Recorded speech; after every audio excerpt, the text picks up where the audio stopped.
So, Digby, this week, Rex Tillerson said that he would shed some of his $180 million worth of Exxon stock to be Trump's Secretary of State. I'm not terribly impressed by that. I mean, although that number is slightly more than my stock holdings,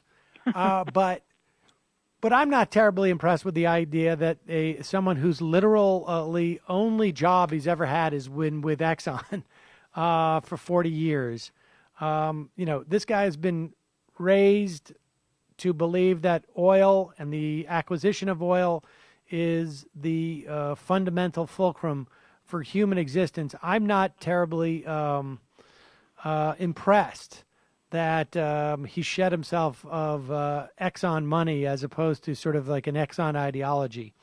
But aside from that, it raises this question of the tremendous amount of conflicts of interest that seem to be like not a bug, but a feature of the Trump administration. Well, it certainly looks that way, starting with Trump. He's refusing to divest. He's hinting around that he's going to do something, but none of it seems adequate, and they keep insisting. Now, keep in mind that Trump's ethics advisor is Tom DeLay's former lawyer, who is also the Federal Election Commission. He was a member of the Federal Election Commission who went in and completely decimated the processes for federal election federal election laws violations. So he is an ideologue himself. And he has told Trump that there's no such thing, that the president can't have a conflict of interest. Just he says it that way. So that starts with him, and there's zero reason to believe that anyone working for him would not similarly be tainted if it's out there, or that they would consider that they really have to do much about it. Now, Tillerson is interesting because there's also this connection with Russia, which again comes up. What's going on there? I don't know what it is, but it's odd. And in Tillerson's case, it's purely about oil. I mean, Exxon had a big oil leasing deal with Russia going. $500 billion.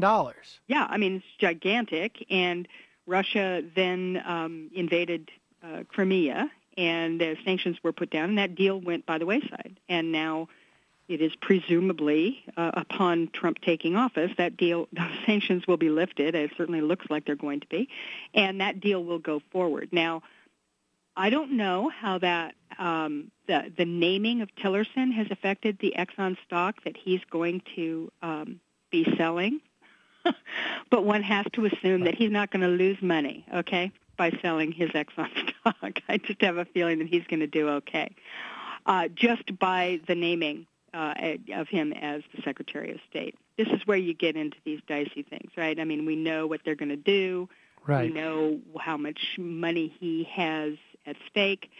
And beyond that, it's as you say. This is an ideology, the energy ideology that, and Trump has certainly espoused that as well. We just take the oil. We need it.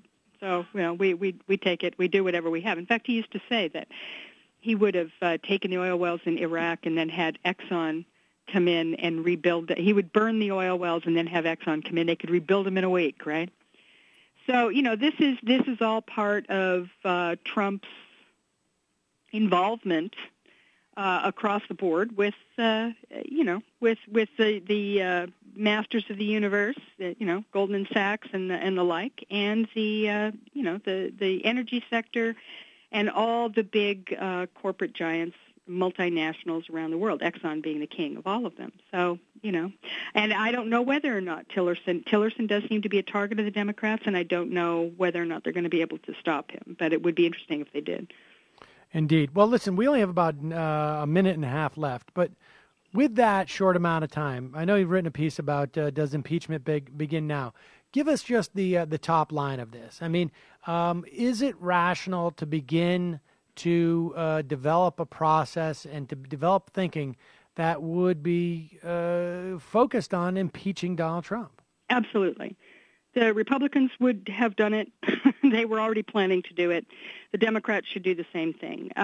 He's already committed impeachable offenses. He is, completely, he's riddled with conflicts of interest. We have no idea where any of that is going to go, but I think that being prepared is the right thing to do. Robert Kuttner wrote an interesting article for the Huffington Post in which he sort of laid out a process, which is you get a group together, you form it to, put together a dossier, and you just keep adding to it. You release it to the press. You release these things to the committees in the Congress. You do it. If the opportunity comes along, and I suspect it will, for that to be pushed, they will be ready. That's what the Republicans do. Paul Ryan, he set out to be ready for this eventuality in 2018. So Jason Chaffetz was prepared to impeach Hillary Clinton on the first day. So the Democrats should do the same thing. I think it's essential with Trump. This is somebody you don't take chances on that. Or adhere to some kind of niceties about it. Just do it. I hope the Democrats take Kuttner's advice with that. From your mouth, Digby, to not just our listeners' ears, as it were. Thank you so much for your time today. Really appreciate it. Thanks for having me, Sam.